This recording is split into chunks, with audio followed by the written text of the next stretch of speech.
Time खंडा दी कटौनियां वेलियो पुरानियां मैं आ गई। और सुनाओ सब ठीक ठाक आ घर सब खैर खरीयत आ। चलो अल्लाह पाक तन खुश आबाद रखे।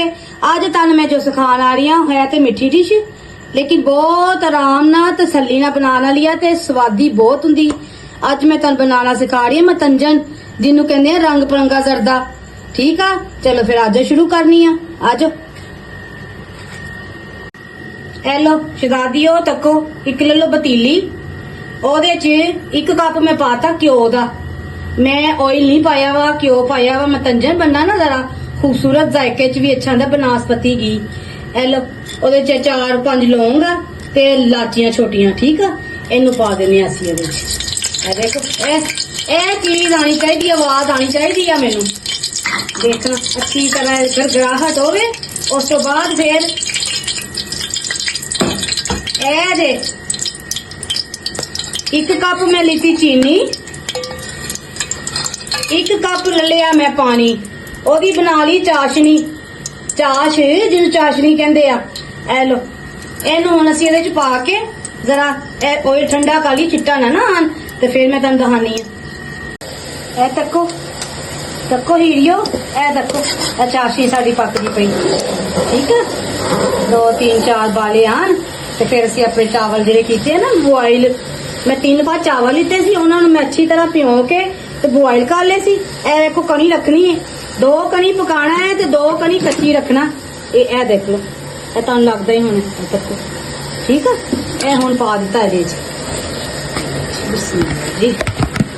अज मैं थोड़ा लैके आई हाँ मैं रेसिपी मैं क्या नौवां धियां उन्हां वास्ते इन्नी बहुत है 2-3 किलो उन्हां को नहीं पकने इस करके मैं 3 कप लीते चावल। मैं क्या जो उन्हां दा मतंजन बना के अपनी धियां नूहां नूं सिखावां ते बहुत ही अच्छा बनना है लाजमी बनाना। ऐ तको ठीक है हुण इहदे विच नाल ही असीं पा देना अद्धा गिलास दूध दा। ठीक है ए दूध दा पाता ओदे नाल पा देना कोकोनट गिरी बरीक बरीक कटनी आ। ए बादाम आ ते ए वा अशरफियां। ठीक है ग्रीन ते रेड बिस्मिल्लाह करके पा दो। चल चल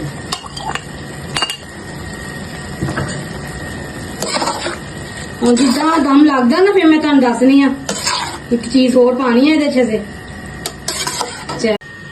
ए तको शहजादियो इन्ना इन्ना ले लेना एक घुट दुध दा ओदे च असी बनाना ए देखो 1/2 टीस्पून तो भी घट ए पा लिया सी जरदा रंग। ए देखो ए चुटकी पर लेना इन्ना इदा लाल रंग। ए लो चुटकी पारी लेना है सब्ज जिहदे नाल रंग बिरंगे चावल हुंदे आ। ठीक है इनू कर लिया सी मिक्स कर लो जी। ठीक है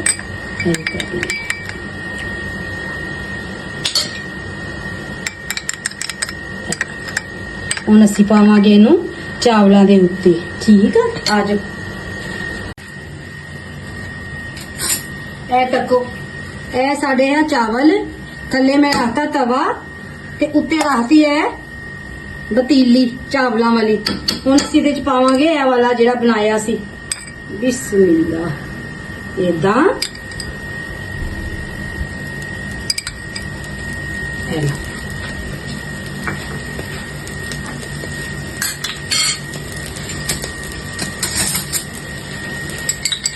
फिर पा दिओ सब्ज। बड़े सोहने बनने आ बहुत ही मजे है देगी चावल होंगे आ। ठीक है बनाना जरूर मेरिया तियां ताड़ी खातिर थोड़े बनान लगी आ मैं सीख जान मेरिया तियां नूहां। ए रह गया सी साडे को जरदा रंग। चल हुण ला दांगे असीं दम 10 मिनट बाद तुहानूं दहानी आ। हुण मैं दम फुट के फिर हेलो शहजादियो आ गई जी मैं ए तको बिस्मिल्लाह ए तको ਆ ਗਏ ਨਾ ਰੰਗ ਬਿਰੰਗੇ ਦੇਖੋ ਜਰਾ ਖੂਬਸੂਰਤੀ ਤੱਕੋ ਤੁਸੀਂ ਠੀਕ ਆ ਹੁਣ ਮੈਂ ਡਿਸ਼ ਆਊਟ ਕਰਕੇ ਫਿਰ ਤੁਹਾਨੂੰ ਦੱਸਣੀ